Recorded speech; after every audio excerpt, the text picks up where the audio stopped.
유럽연합이 담합 혐의로 한국 기업을 때리자 벌어진 일은 충격 그 자체였습니다. 아시아 작은 나라 기업들이 감히 우리 시장을 조작해. EU 관료들은 삼성 LG를 비웃었습니다. 새벽 6시 200명 동원해서 압수수색하고 6억 5천만 유로의 천문학적 벌금을 때렸죠. 법의 이름으로 아시아 기업에게 본때를 보여주겠다는 오만함이었습니다. 그런데 한국 기업들이 유럽 공급을 끊자 지옥이 시작됐습니다. 한국 부품 없이는 TV 한 대도 못 만들어요. 담합이라고 조작했다가 산업 전체가 무너진 유럽의 처참한 자멸. 지금부터 그 어처구니 없는 전말을 완전히 까발립니다. 저는 마르틴 슈레더입니다.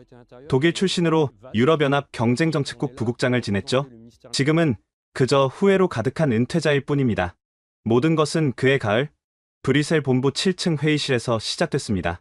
이게 말이 되는 수치입니까? 경쟁정책 담당 위원장 헬무트 바이스의 목소리가 회의실을 울렸어요. 탁자 위에는 글로벌 LCD 패널 시장 점유율 보고서가 펼쳐져 있었죠. 삼성 23%, LG 디스플레이 21%, 두 한국 기업이 합쳐서 44%, 거의 절반이었습니다. 유럽 기업은요? 누군가 물었어요. 필립스가 겨우 3%입니다. 침묵이 흘렀어요. 불편한 침묵이었죠. 이건 받아들일 수 없어요. 프랑스 출신 위원 피에르 듀부아가 입을 열었습니다. 아시아의 작은 나라 기업들이 우리 시장을 지배한다니요? 유럽의 모든 TV, 노트북, 휴대폰이 그들 손에 달려있다는 겁니까? 기술력의 차이입니다. 제가 조심스럽게 말했어요.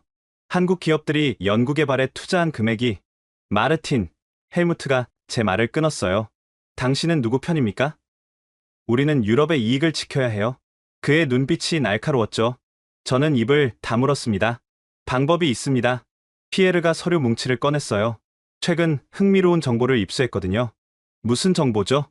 한국 기업들 간의 가격 담합 정황입니다. 그들이 서로 짜고 가격을 조작했다는 증거가 있어요. 회의실이 술렁였습니다. 확실합니까? 헬무트의 눈이 반짝였어요. 아직 구체적인 증거는 부족하지만 조사할 가치는 충분합니다. 좋아요. 즉시 특별조사팀을 구성하세요. 헬무트가 결정했습니다. 이참에 확실히 보여줘야 해요. 유럽 시장에서 함부로 행동하면 어떤 대가를 치르는지 말이죠. 저는 불안했습니다. 뭔가 너무 성급한 결정 같았거든요. 위원장님, 신중해야 합니다. 한국 기업들이 우리 산업에 미치는 영향? 헬무트가 비웃었어요. 그들이 없어도 우리는 잘할 수 있어요. 중국 기업들이 얼마든지 대체할 수 있습니다. 그때 독일 산업계 대표 한스 밀러가 손을 들었어요. 잠깐만요. 우리 회사들이 삼성과 LG에서 얼마나 많은 부품을 조달받는지 아십니까? 만약 그들이 공급을 중단하면 겁먹지 마세요, 한스. 피에르가 끼어들었어요. 그들이 감히 그럴 수 있겠습니까?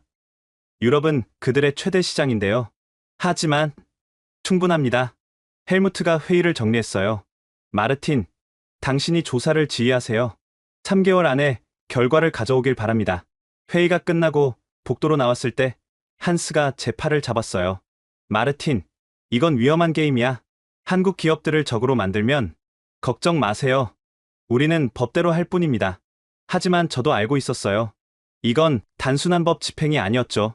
유럽의 자존심을 건 전쟁이었습니다.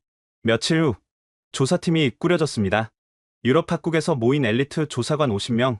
예산은 무제한이었죠. 목표는 명확합니다. 첫 회의에서 제가 말했어요. 한국 기업들의 담합 증거를 찾는 겁니다. 모든 수단을 동원하세요. 하지만 부국장님, 젊은 조사관이 물었어요. 증거가 없으면 어떻게 합니까? 증거는 있을 겁니다. 제가 단호하게 말했어요. 반드시 있어야 하니까요. 그 말을 하면서도 저는 찜찜했어요. 우리가 정말 정의를 위해 일하는 건지 아니면 다른 목적이 있는 건지 헷갈렸거든요. 그런데 일주일 후 예상치 못한 일이 벌어졌습니다. 부국장님, 누군가 만나고 싶어 합니다. 비서가 보고했어요.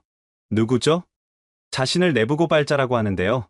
한국 기업들의 비밀을 알고 있다고 합니다. 심장이 빨리 뛰기 시작했어요. 혹시 이게 우리가 찾던 돌파구일까요? 즉시 데려오세요. 30분 후, 한 남자가 제 사무실로 들어왔습니다. 스페인 억양이 섞인 영어를 구사하는 중년 남성이었죠. 제 이름은 카를로스 산체스입니다. 전 LCD 업계에서 일했어요. 무슨 정보를 갖고 있습니까? 그가 가방에서 서류 뭉치를 꺼냈어요. 이걸 보시면 모든 게 명확해질 겁니다. 서류를 펼쳐보니 숨이 멎을 것 같았어요. 한국 기업들 간의 미팅 일정, 가격 협의 메모, 심지어 녹취록까지. 너무나 완벽한 증거들이었죠. 이게 진짜입니까? 제가 직접 모은 자료입니다. 카를로스가 자신 있게 말했어요. 하지만 뭔가 이상했어요. 너무 완벽했거든요. 마치 누군가 일부러 준비한 것처럼요. 그때는 몰랐습니다. 우리가 거대한 함정에 빠지고 있다는 걸. 그리고 이 모든 게 누군가의 계획대로 진행되고 있다는 걸 말이죠. 카를로스가 가져온 서류들을 검토하는데 며칠이 걸렸습니다. 저는 여전히 의구심을 품고 있었지만 위에서는 이미 결론을 내린 상태였죠. 증거가 나왔으니 진행하라는 압력이 거셌습니다. 조사팀 전체가 달라붙어 분석했죠. 부국장님, 이건 대박입니다. 수석 조사관 클라우스가 흥분했어요. 2006년부터 2010년까지 한국 기업들이 정기적으로 만나 가격을 조율한 흔적이 명백해요. 구체적으로 설명해 보세요. 여기 보세요. 클라우스가 노트북 화면을 보여줬어요. 매달 셋째 주 타이베이나 도쿄에서 만났습니다. 삼성, LG, 그리고 대만 기업들까지요. 그들은 이걸 크리스털 미팅이라고 불렀어요. 크리스털 미팅. LCD의 다른 이름이 리퀴드 크리스털이니까 나름 창의적인 암호명이었죠. 가격은 어떻게 조작했죠? 15인치 패널 기준으로 보면 매번 $5에서 $10씩 동시에 올렸어요. 우연의 일치라고 하기엔 너무 정확합니다. 저는 카를로스를 다시 불렀어요. 이 자료들을 어떻게 구했습니까? 카를로스가 담배를 피우며 말했어요. 저는 대만 회사에서 일했습니다. 영업 담당이었죠. 그런데 이상한 걸 계속 봤어요. 경쟁사들이 똑같은 날 똑같은 가격을 제시하는 거예요. 그래서 의심이 들어서 조사를 시작했죠. 호텔 예약 기록, 항공 스케줄, 심지어 식당 영수증까지 모았어요.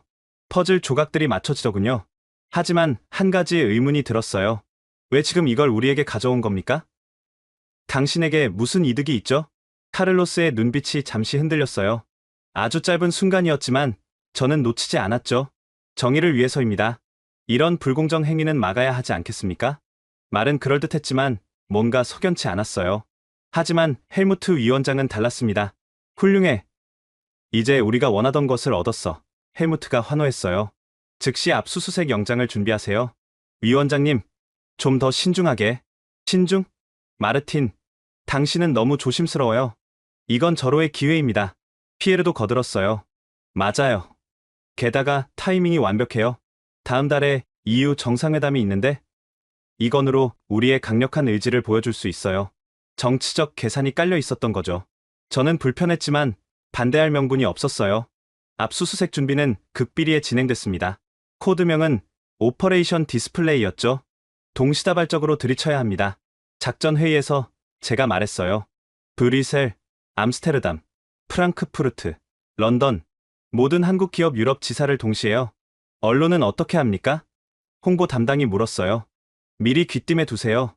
대서특필할 준비를 하라고요. 그때 한스 밀러가 다시 찾아왔어요. 마르틴, 제발 다시 생각해봐요. 우리 회사가 삼성에서 받는 패널이 연간 2억 유로어치예요. 만약 공급이 끊기면 한스 왜 그렇게 겁을 먹습니까? 그들이 감히 보복하겠어요? 우리는 법을 집행할 뿐입니다. 하지만 한스의 표정은 어두웠어요. 당신들은 모르는 게 있어요. 한국 기업들의 기술력이 얼마나 앞서 있는지 말이에요. 우리가 따라잡으려면 10년은 걸릴 거예요. 과장하지 마세요. 과장이 아니에요. 지난달 삼성이 공개한 신기술 봤어요? 초고해상도 OLED 패널이요. 우리는 아직 LCD도 제대로 못 만드는데 그들은 이미 다음 세대로 넘어갔어요. 그 말이 뇌리에 박혔어요. 하지만 이미 화살은 시위를 떠났죠. 며칠 후 카를로스가 또 찾아왔어요. 이번엔 더 충격적인 자료를 들고요. 부국장님, 이것도 보셔야 할 것 같아서요. USB를 건네받아 내용을 확인하니 놀라웠어요. 한국 기업 임원들 간의 이메일이었죠. 이건 어떻게? 제 소스가 있습니다. 내부자요. 누구입니까? 그건 말씀드릴 수 없어요. 그 사람의 안전을 위해서요. 수상했어요. 너무 많은 것을 알고 있었고 너무 쉽게 증거가 나왔어요. 마치 누군가 일부러 흘린 것처럼요. 카를로스 씨, 혹시 다른 기업이나 정부 기관과 연결되어 있습니까? 무슨 말씀이세요? 카를로스가 당황한 표정을 지었어요. 전 그저 정의를 원할 뿐입니다. 하지만 그의 손이 미세하게 떨리는 걸 봤어요. 뭔가 숨기고 있었죠. 그날 밤, 저는 카를로스의 배경을 조사해봤어요. 이상한 점들이 하나둘 드러났죠. 스페인 출신이라고 했지만 대학 기록이 없었어요. 대만 회사에서 일했다고 했지만 확인이 안 됐고요. 더 이상한 건 3년 전부터의 기록만 있고 그 이전은 완전히 공백이었어요. 스페인 기록을 더 찾아보니 카를로스 산체스라는 이름의 사람이 10년 전에 사망한 것으로 나왔어요. 이 사람, 누구지? 하지만 진실을 파헤칠 시간은 없었어요. 헬무트가 압수수색을 서두르고 있었거든요. 다음 주 화요일 새벽 6시. 동시에 들이칩니다. 운명의 날이 정해졌어요. 작전 전날, 저는 불안감에 잠을 이룰 수 없었어요. 창밖을 보며 생각했죠.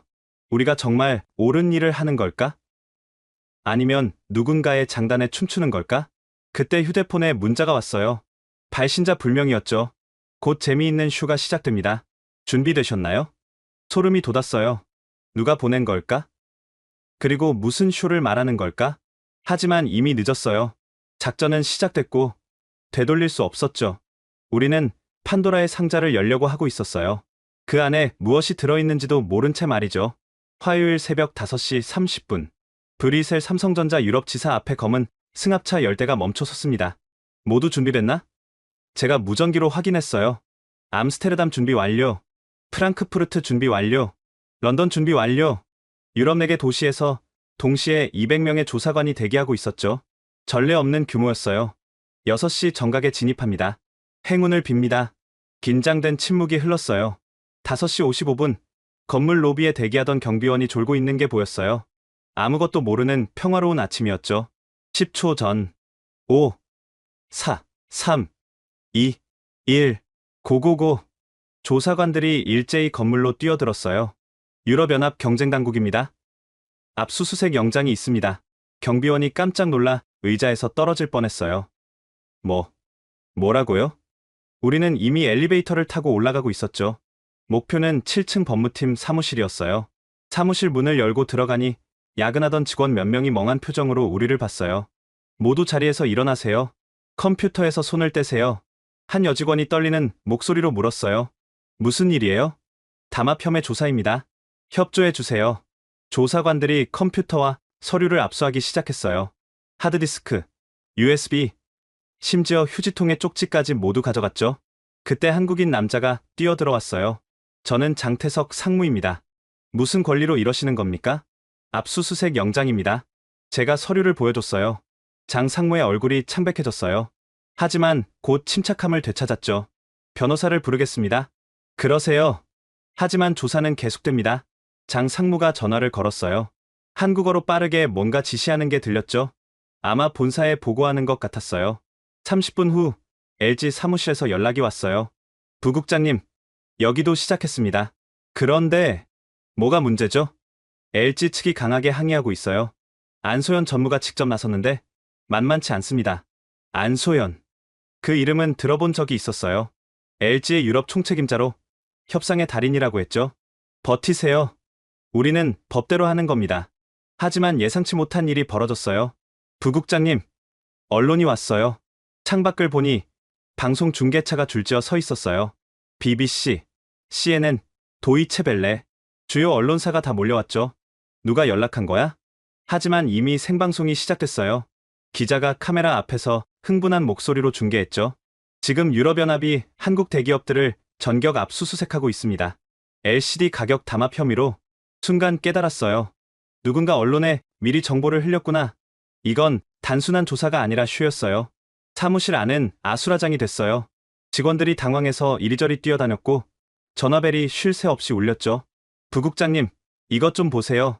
클라우스가 노트북을 들고 왔어요. 화면에는 암호화된 파일들이 가득했죠. 뭔가 중요한 것 같은데 열 수가 없어요. 본부로 보내세요. 전문가들이 풀 겁니다. 그때 장 상무가 다가왔어요. 부국장님, 잠깐 얘기 좀 할 수 있을까요? 조용한 회의실로 자리를 옮겼어요. 이건 큰 오해입니다. 장 상무가 진지하게 말했어요. 우리는 담합한 적이 없어요. 증거가 있습니다. 어떤 증거죠? 그건 법정에서 밝혀질 겁니다. 장 상무가 한숨을 쉬었어요.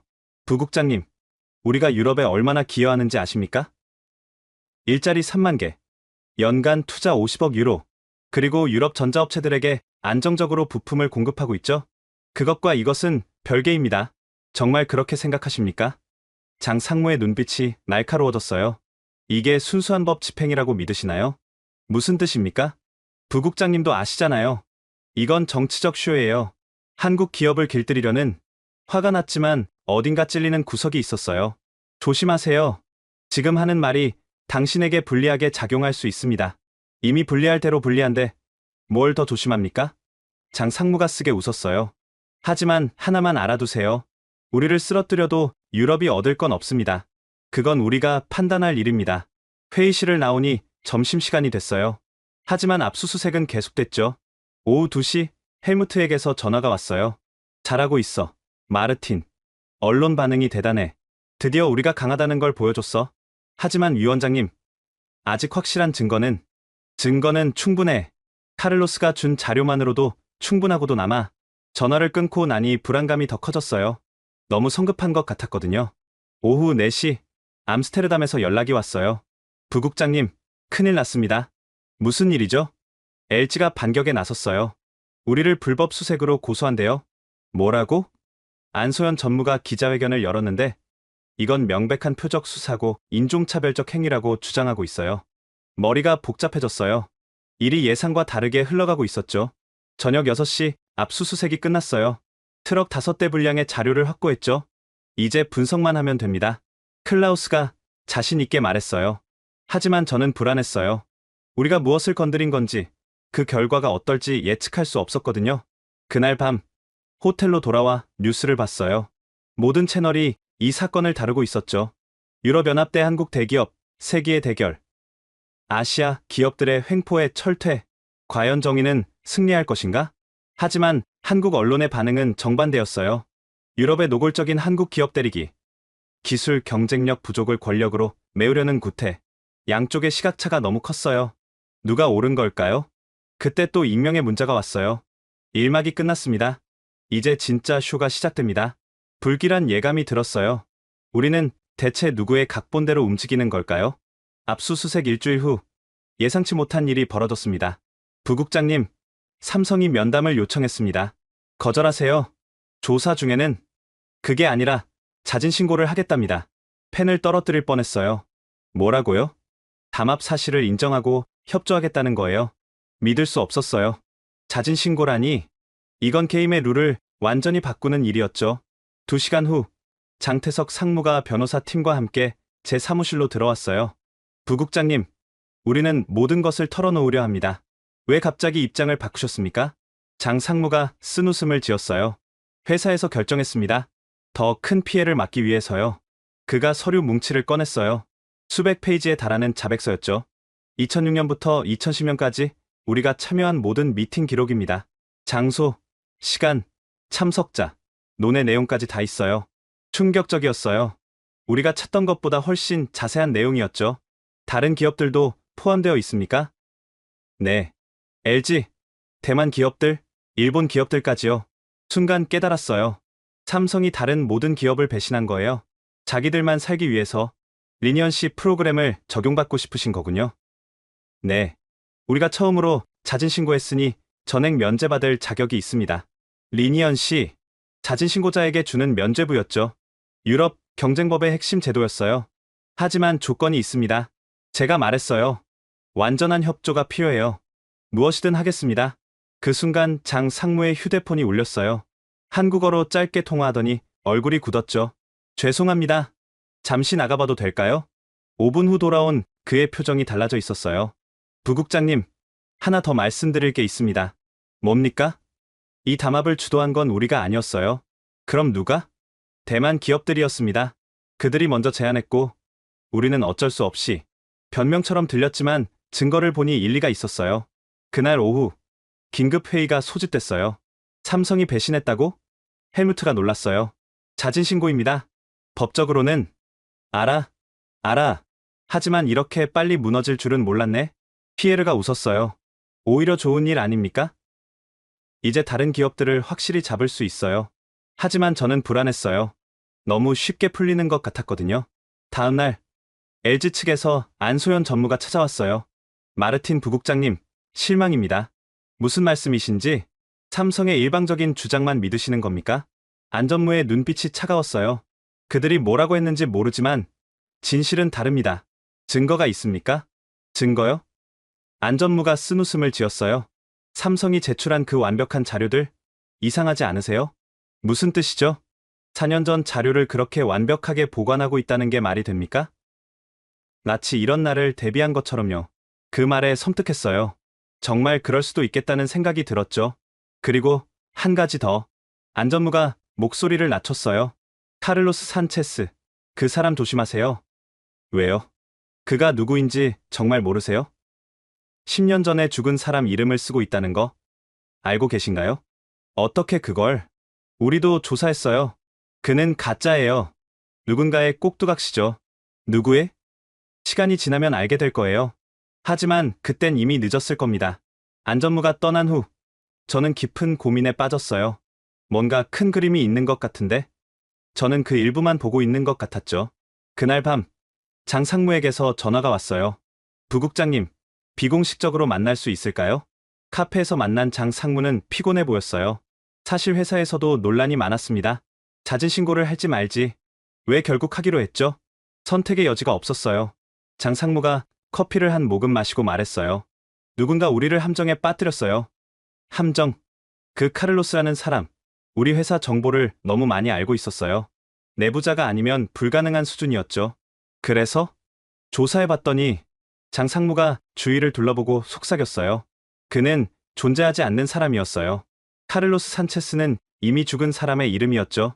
그럼 지금 우리와 접촉한 사람은 누군가의 가짜 신분이죠.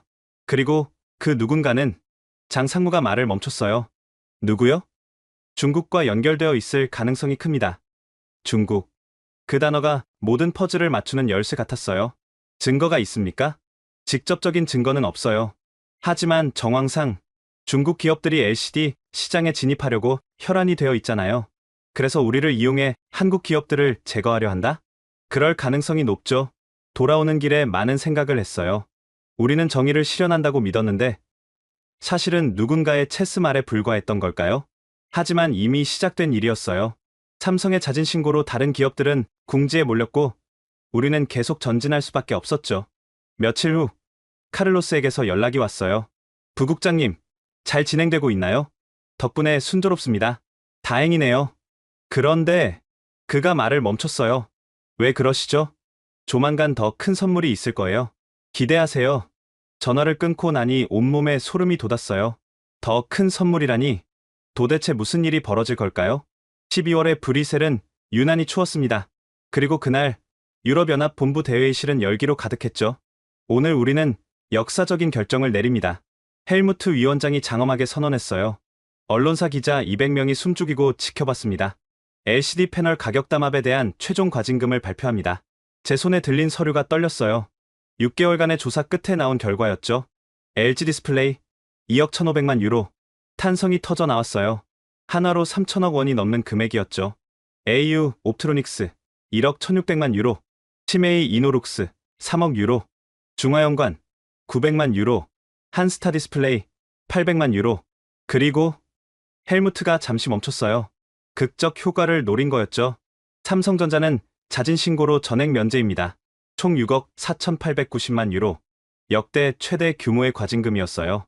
기자들이 일제히 손을 들었어요. 왜 삼성만 면제받았습니까?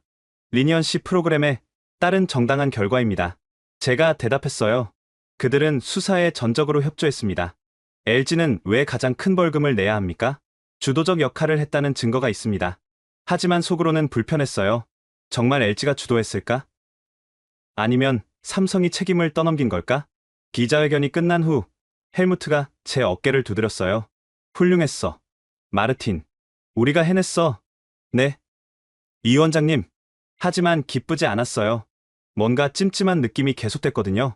그날 오후 안소연 전무에게서 전화가 왔어요. 마르틴 부국장님, 축하드립니다. 원하시던 걸 얻으셨네요. 목소리에 분노가 묻어났어요. 안 전무님. 하지만 기억하세요. 이건 끝이 아니라 시작입니다. 무슨 뜻이죠? 곧 알게 될 거예요. 유럽이 무엇을 잃었는지를. 전화가 끊겼어요. 불길한 예감이 들었죠. 다음 날 한국 언론의 반응은 폭발적이었어요. 유럽의 노골적인 한국 기업 죽이기, 삼성의 배신, 민족 기업 간 갈등 심화, 기술 패권 전쟁의 서막. 반면 유럽 언론은 환호했죠. 정의의 승리, 아시아 기업의 횡포의 철퇴, 유럽 시장을 지켜냈다. 하지만 독일 산업계의 반응은 달랐어요. 한스 밀러가 긴급 면담을 요청했죠. 마르틴, 큰일 났어요. 무슨 일입니까? LG가 공급 재검토를 통보했어요. 내년 계약을 연장하지 않을 수도 있대요. 그게 왜 큰일이죠? 다른 업체를 찾으면 다른 업체가 없어요. 한스가 소리쳤어요. 고품질 대형 패널을 만들 수 있는 곳은 한국 기업뿐이에요. 그제야 사태의 심각성을 깨달았어요. 중국 기업들은요, 아직 기술이 한참 뒤처져 있어요. 그리고 한스가 목소리를 낮췄어요. 그리고 이상한 소문이 돌아요. 중국 기업들이 이번 사태를 미리 알고 있었다고요. 무슨 소리죠? BOE라는 중국 기업이 6개월 전부터 유럽 진출을 준비했대요. 마치 한국 기업들이 타격받을 걸 알고 있었던 것처럼요. 퍼즐 조각이 맞춰지기 시작했어요. 카를로스, 중국, 그리고 이 모든 사건들. 일주일 후 더 충격적인 일이 벌어졌어요. 부국장님, 일본 기업들도 과징금을 부과받았습니다. 뭐라고요? 우리가 조사한 적 없는데? 일본 공정위가 자체 조사해서 발표했대요. 샤프가 가장 큰 타격을 받았고요. 도미노처럼 무너지고 있었어요. 한국, 일본, 대만, 아시아 디스플레이 기업들이 모두 타격받고 있었죠. 그때 카를로스에게서 이메일이 왔어요. 축하합니다. 부국장님, 모든 게 계획대로 진행됐네요. 계획대로? 누구의 계획? 이제 마지막 단계만 남았습니다. 곧 중국의 시대가 열릴 겁니다. 손이 떨렸어요. 우리는 완전히 이용당한 거였어요. 급히 헬무트를 찾아갔어요. 위원장님, 우리가 실수한 것 같습니다. 무슨 소리야? 우리는 대성공을 거뒀어. 아니에요. 우리는 이용당했어요. 중국이. 그만, 헬무트가 소리쳤어요. 이미 끝난 일이야. 그리고 설령 그렇다 해도 우리는 법대로 했어. 하지만 그의 눈에도 불안이 보였어요. 크리스마스 이브, 충격적인 발표가 있었어요. 중국 BOE, 유럽에 200억 유로 투자 발표. 차세대 디스플레이 공장 독일의 건설, 유럽 시장 공략 본격화. 모든 게 너무 완벽한 타이밍이었어요. 한국 기업이 무너진 자리를 중국이 차지하는 거였죠. 연말 파티에서 피에르를 만났어요. 그는 술에 취해 있었죠. 마르틴, 우리가 뭘 한 거지? 법을 집행했죠. 정말 그뿐일까? 피에르가 쓴웃음을 지었어요. 6억 유로를 받았지만 우리가 잃은 건 그보다 훨씬 클 거야. 무슨 말이에요? 기술이야, 마르틴. 우리는 돈을 받고 미래를 판 거야. 그의 말이 가슴에 비수처럼 꽂혔어요. 새해 첫날, 한국 기업들이 반격을 시작했어요.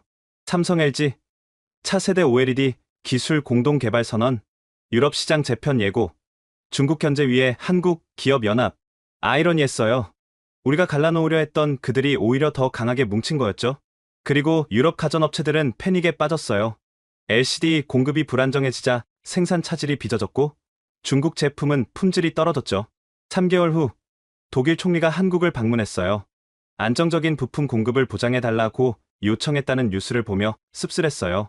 우리는 6억 유로를 받았어요. 하지만 그 대가로 무엇을 잃었을까요? 기술 주도권, 산업 경쟁력, 아니면 미래 그 자체? 결국 진짜 승자는 우리도 한국도 아니었어요. 멀리서 조용히 웃고 있는 제3자였죠. 과징금 부과 3개월 후 봄이 왔지만 유럽 전자업계에는 차가운 바람이 불었습니다. 부국장님, 긴급 회의입니다. 월요일 아침 비서가 헐레벌떡 뛰어들어왔어요. 무슨 일이죠? 독일 함부르크 필립스 공장이 가동을 중단했대요. 뭐라고요? 회의실에 들어가니 이미 유럽 각국 산업 담당자들이 화상으로 연결되어 있었어요. 상황을 설명하겠습니다. 독일 산업부 관계자가 창백한 얼굴로 말했어요. LG 디스플레이가 패널 공급을 50% 축소했습니다. 이유가 뭡니까? 공식적으로는 생산라인 재정비라고 하는데 그가 말을 흐렸어요. 사실은 보복이군요. 헬무트가 인정했어요. 프랑스 담당자가 손을 들었어요. 우리도 마찬가지예요. 톰슨 TV 공장이 부품 부족으로 생산량을 30% 줄였습니다. 네덜란드, 벨기에, 이탈리아 모두 비슷한 상황이었어요. 대체품을 찾을 수 없습니까? 제가 물었어요. 불가능합니다. 한스 밀러가 화면에 나타났어요. 한국 기업들이 특허를 다 갖고 있어요. 그들 없이는 한 발짝도 못 움직여요. 그때 누군가 소리쳤어요. 중국 기업들은요? BOE가 투자한다고 했잖아요. 그게 독일 담당자가 당황했어요. 계약서를 보니 2년 후부터 생산 시작이래요. 2년이요? 침묵이 흘렀어요. 2년. 그동안 유럽 공장들은 어떻게 버틸까요? 오후에 더 충격적인 소식이 왔어요. 삼성이 폴란드 공장 증설을 취소했습니다. 계획된 5,000개 일자리가 사라졌어요. 노키아가 한국 부품 조달 실패로 신제품 출시를 연기했대요. 도미노처럼 무너지고 있었어요.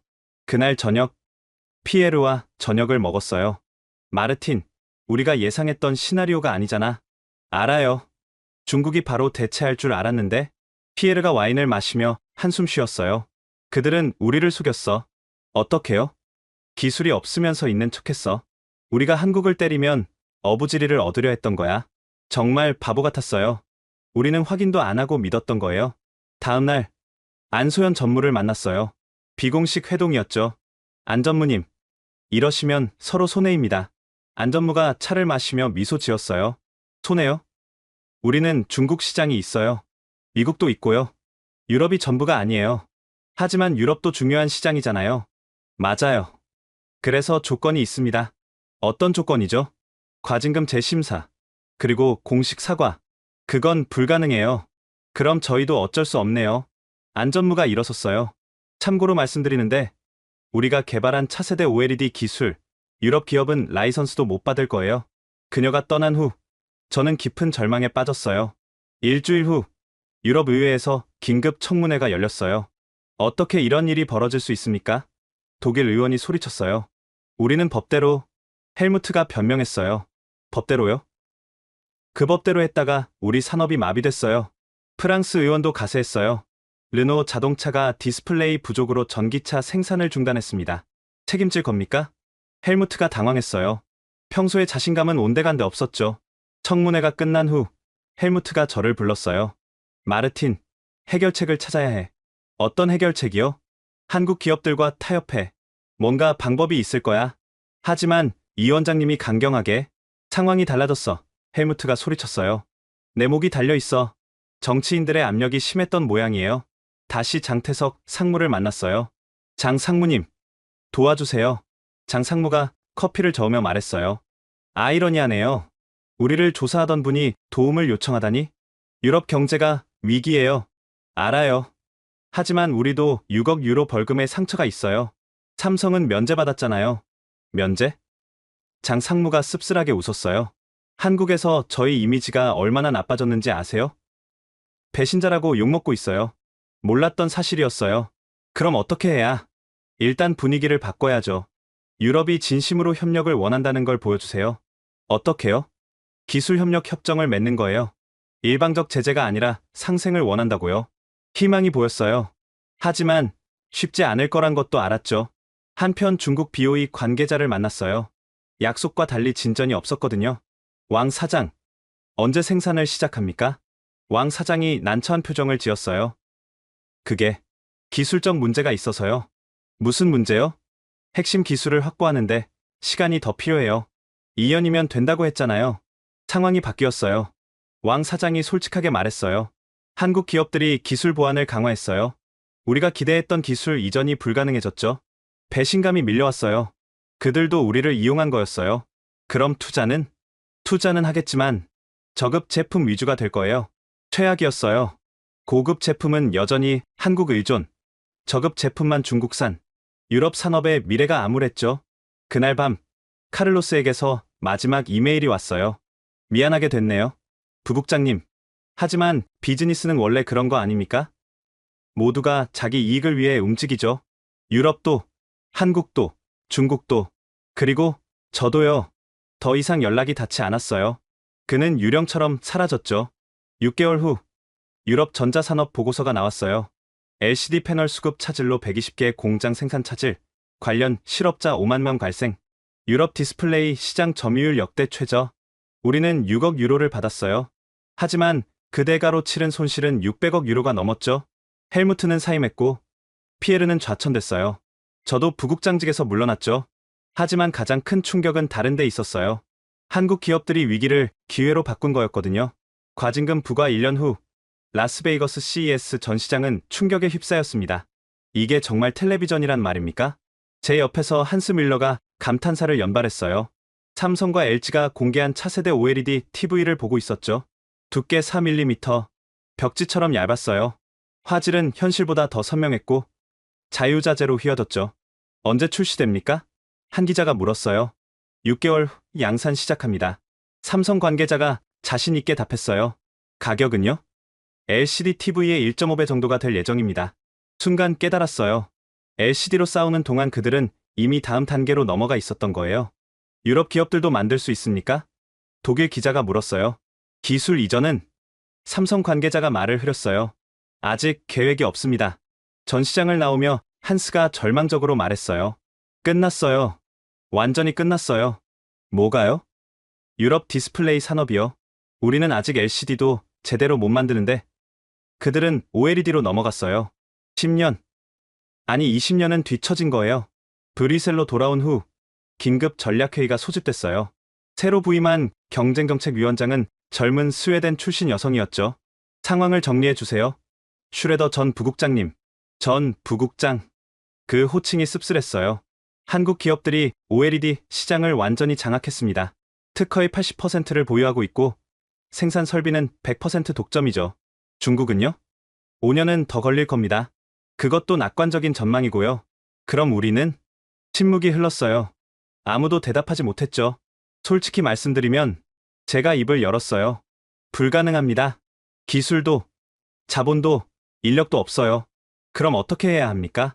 협력하는 수밖에 없어요. 한국 기업들과요. 회의실이 술렁였어요. 1년 전 우리가 6억 유로 벌금을 때린 그들과 협력하라니? 자존심이 허락하지 않아요. 누군가 소리쳤어요. 자존심이요? 제가 쓴웃음을 지었어요. 자존심이 밥 먹여줍니까? 일자리를 만들어줍니까? 며칠 후 충격적인 뉴스가 또 터졌어요. 애플, 아이폰 13의 삼성 OLED 독점 공급 계약, 테슬라, LG와 차량용 디스플레이, 10년 계약, 소니, 한국 패널 없이는 플레이스테이션 생산 불가.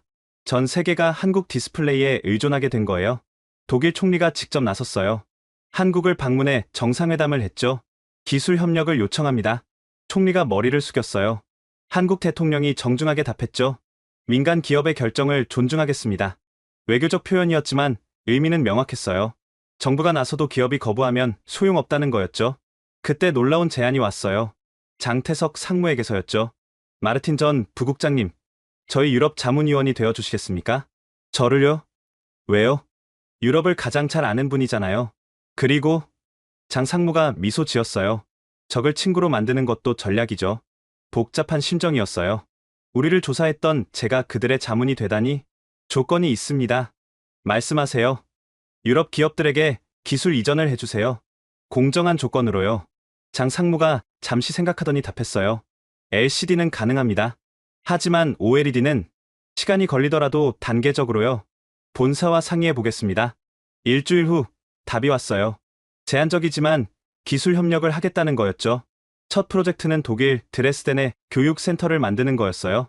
한국 엔지니어들이 와서 유럽 인력을 교육하는 프로그램이었죠. 개소식에 참석했을 때 감회가 새로웠어요.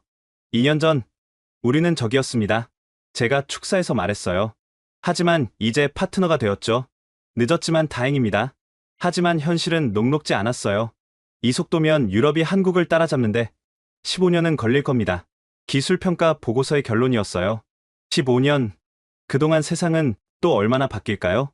안소연 전무를 다시 만났어요. 이번엔 협력 파트너로서였죠. 후회되시죠? 안 전무가 물었어요.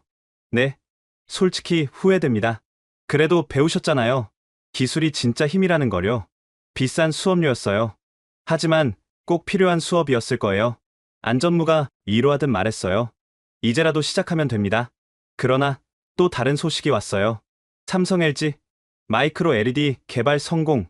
또 다음 세대 기술이었어요. OLED도 구식이 되는 거였죠. 한스가 절망적으로 말했어요. 우리가 한 발 나가면 그들은 두 발을 뛰어요. 어떻게 따라잡습니까? 따라잡으려 하지 말고 함께 가야죠. 제가 답했어요. 자존심이 상하지 않으세요? 자존심이요? 제가 쓰게 웃었어요. 6억 유로와 바꾼 자존심이 무슨 가치가 있겠습니까? 1년이 더 지났어요. 유럽 시장 보고서가 나왔죠. OLED TV 시장 점유율 삼성 35%, LG 42%, 중국 20%, 기타 3%, 기타 3%. 그게 유럽과 일본을 합친 숫자였어요. 그때 카를로스로부터 오랜만에 연락이 왔어요. 이번엔 진짜 이름으로였죠. 리 웨이입니다. 중국 산업 스파이였죠. 알고 있었어요. 그래도 도움이 되지 않았습니까? 진실을 깨닫게 해드렸잖아요. 무슨 진실이요? 기술 없는 권력은 모래성이라는 거요. 전화를 끊고 한참을 생각했어요. 그의 말이 맞았어요. 우리는 법적 권력은 있었지만 기술은 없었죠. 은퇴를 준비하던 어느 날 뜻밖의 방문객이 찾아왔습니다. 오랜만입니다. 슈레더 씨, 피에르였어요. 2년 만에 만나는 그는 많이 늙어 보였죠. 무슨 일로 왔습니까? 보여드릴 게 있어요. 피에르가 서류 봉투를 꺼냈어요. 제가 개인적으로 조사한 자료예요. 내용을 보니 충격적이었어요. 카를로스, 아니 리웨이에 대한 상세한 조사 기록이었죠. 이 사람, 중국 국가안전부 소속이었어요. 뭐라고요? 단순한 산업 스파이가 아니었어요. 중국 정부의 거대한 계획 중 일부였죠. 피에르가 다른 문서를 보여줬어요. 프로젝트 실크로드라는 제목이 보였죠. 2008년부터 시작된 계획이에요. 한국, 일본 기업을 유럽, 미국과 충돌시켜 약화시킨 후 중국이 그 자리를 차지한다는 거였죠. 그럼 우리는 완벽하게 이용당한 거예요. 우리의 자존심과 오만함을 이용해서요. 더 충격적인 건 다음 장이었어요. 헬무트도 알고 있었어요. 뭐라고요? 정확히는 의심했지만 무시했죠. 중국 자본이 개입됐을 가능성을 보고받았는데도요. 왜 무시했죠? 한국 기업을 견제하는 게 더 중요했으니까요. 피에르가 한숨 쉬었어요. 그리고 BOE가 거액을 투자한다는 약속도 받았고요. 그 약속은 당연히 지켜지지 않았죠. 변명만 늘어놓고 있어요. 퍼즐이 맞춰졌어요. 우리는 모두 속았던 거예요. 아니, 속고 싶었던 건지도 모르죠. 이제 와서 이걸 왜 보여주는 겁니까? 역사에 기록을 남기고 싶어서요. 피에르가 진지하게 말했어요. 같은 실수를 반복하지 않도록요. 며칠 후 예전 조사팀 멤버들을 만났어요. 다들 다른 부서로 흩어졌지만 이날만은 모였죠. 그때 우리가 다르게 했다면 어땠을까요? 클라우스가 물었어요. 결과는 같았을 거예요. 제가 답했어요. 우리는 이미 결론을 정해놓고 증거를 찾았으니까요. 그래도 6억 유로는 받았잖아요. 누군가 자조적으로 말했어요. 그 돈이 지금 어디 쓰이는지 아세요? 제가 물었어요. 아무도 대답하지 못했어요. 중국 기업 유치 보조금으로 쓰이고 있어요. 아이러니하죠? 다음 날 한국 언론사 인터뷰 요청이 왔어요. 거절하려다 수락했죠. 진실을 말할 때가 됐다고 생각했거든요. 당시 조사가 공정했다고 생각하십니까? 아니요. 제가 솔직하게 답했어요. 우리는 공정함을 가장한 정치적 공격을 했어요. 후회하십니까? 매일매일 후회합니다. 우리는 법을 무기로 썼지만 결국 우리 자신을 다치게 했어요. 인터뷰가 공개되자 큰 파장이 일었어요. 유럽 관료, LCD 사건 조작 시인, 6억 유로 과징금은 정치적 보복이었다. 유럽연합은 즉각 반박 성명을 냈지만 이미 엎질러진 물이었죠. 장태석 상무가 전화를 걸어왔어요. 용기 있는 고백이었습니다. 늦었지만요. 그래도 의미 있어요. 진실은 언젠가 밝혀지니까요. 장 상무님, 하나 묻고 싶은 게 있어요. 뭔가요? 삼성은 정말 처음부터 자진신고를 계획했나요? 잠시 침묵이 흘렀어요. 솔직히 말하면 반반이었어요. 담합은 있었지만 그 정도는 아니었죠. 하지만 리웨이가 준 자료를 보고 깨달았어요. 싸워도 이길 수 없다는 거요. 그래서 배신을? 생존이었어요. 기업은 살아남아야 하니까요. 그의 말이 맞았어요. 결국 살아남은 건 그들이었으니까요. 마지막으로 리웨이와 연락이 닿았어요. 그는 이제 중국 대기업 임원이 되어 있었죠. 후회하지 않으세요? 제가 물었어요. 뭐려? 그 많은 기업들을 파괴한 거요. 파괴가 아니라 재편이었어요. 리웨이가 차갑게 말했어요. 약한 자가 도태되는 건 자연의 법칙이죠. 기술을 가진 자가 강한 건가요? 아니요. 기술을 만들 수 있는 자가 진짜 강한 거죠. 전화를 끊고 깊은 생각에 빠졌어요. 우리는 6억 유로를 받았어요. 하지만 그 대가로 미래를 잃었죠. 기술 주도권, 산업 생태계, 그리고 자존심까지. 가장 큰 교훈은 단순했어요. 권력으로 기술을 이길 수는 없다는 것. 그리고 진짜 승자는 보이지 않는 곳에서 조용히 움직인다는 것. LCD 사건 3년 후, 저는 브뤼셀의 작은 카페에서 신문을 읽고 있었습니다. 노키아, 스마트폰 사업 완전 철수, 필립스, 디스플레이 부문 중국의 매각, 지멘스, 한국 부품 없이는 의료기기 생산 불가. 한숨이 나왔어요. 예견된 결말이었지만 막상 현실이 되니 참담했죠. 슈레더 씨, 고개를 들으니 젊은 동양 여성이 서 있었어요. 전 김수진입니다. 한국 공영방송 PD예요. 다큐멘터리를 제작 중인데 인터뷰를 부탁드려도 될까요? 무슨 다큐멘터리인데요? 제목은 유럽은 어떻게 기술 주권을 잃었나예요. 쓴 웃음이 나왔어요. 하지만 수락했죠. 누군가는 이 이야기를 기록해야 하니까요. 촬영이 시작됐어요. 당시 유럽 산업계 상황을 설명해 주세요. 한마디로 착각이었어요. 제가 카메라를 보며 말했어요. 우리는 여전히 세계 경제의 중심이라고 믿었죠. 규제 권력만 있으면 기술도 통제할 수 있다고요. 하지만 현실은 달랐군요. 네. 한국 기업들을 제재했지만 오히려 우리가 타격을 받았어요. 그들은 중국, 미국, 아시아로 방향을 틀었고 우리는 부품 공급 부족에 시달렸죠. 김 PD가 자료를 보여줬어요. 이 통계를 보세요. 유럽 전자산업 규모가 3년 새 40% 축소됐어요. 그보다 더 심각한 건 기술 격차예요. 제가 설명했어요. 이제 유럽은 독자적으로 스마트폰 하나 못 만들어요. 모든 핵심 부품을 수입해야 하죠. 촬영을 마치고 김 PD와 저녁을 먹었어요. 솔직히 이해가 안 돼요. 그녀가 말했어요. 왜 유럽은 기술 개발에 투자하지 않았나요? 자만했어요. 그리고 제가 와인을 한 모금 마시고 말했어요. 돈으로 살 수 있다고 생각했죠. 하지만 진짜 핵심 기술은 파는 게 아니라는 걸 너무 늦게 깨달았어요. 다음 날 옛 동료 한스를 만났어요. 그는 이제 중국 기업 유럽 지사에서 일하고 있었죠. 아이러니하지? 한스가 자주 했어요. 독일 최고 기업에서 일하다가 이제 중국 기업 직원이야. 어쩔 수 없었겠죠. 독일 회사들이 다 망했으니까. 디스플레이 만드는 곳이 하나도 안 남았어.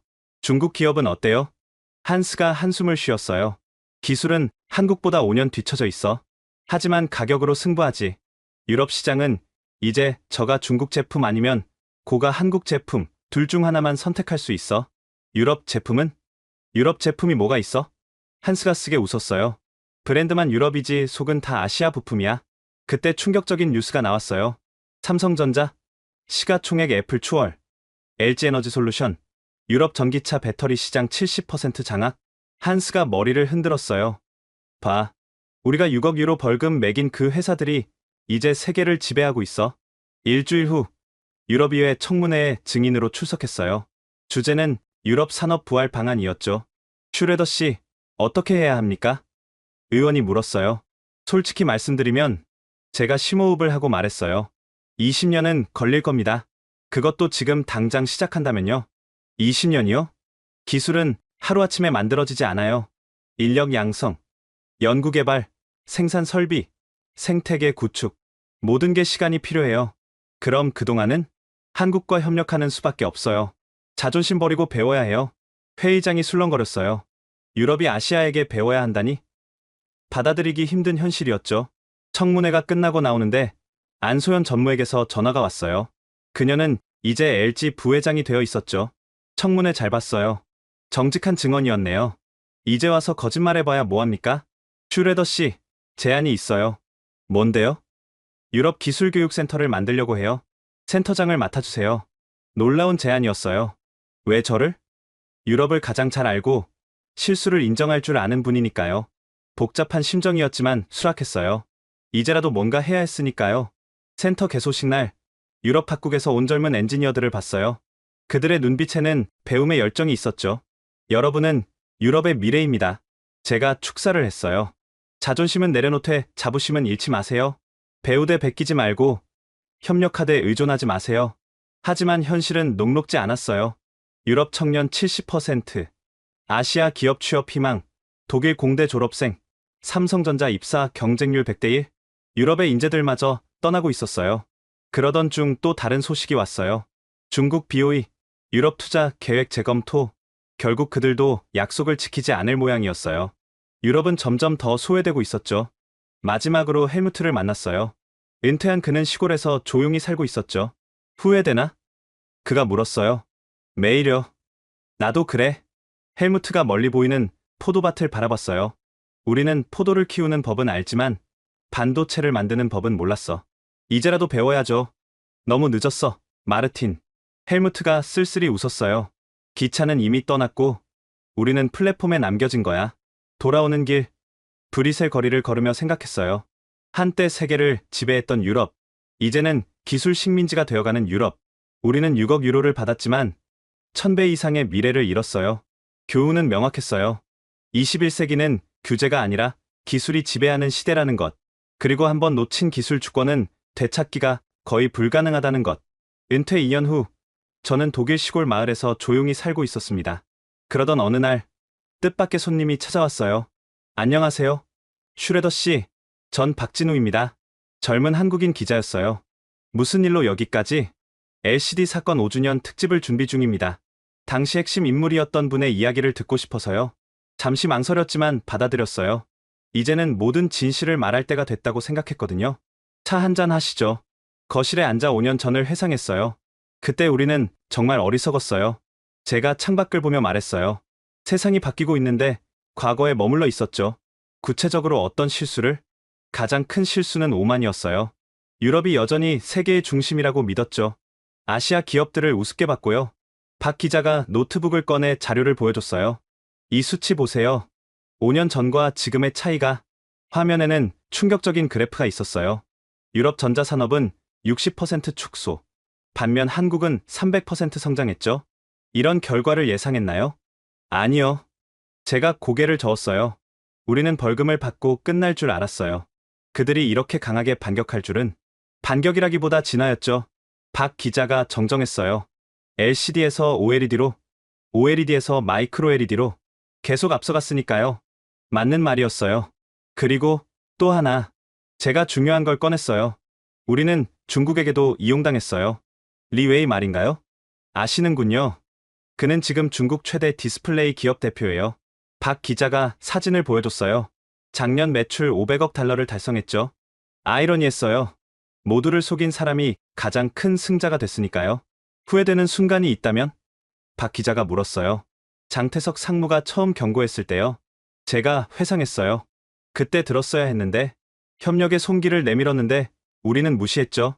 지금 장 상무는 삼성 부회장이 됐어요. 아, 그래요?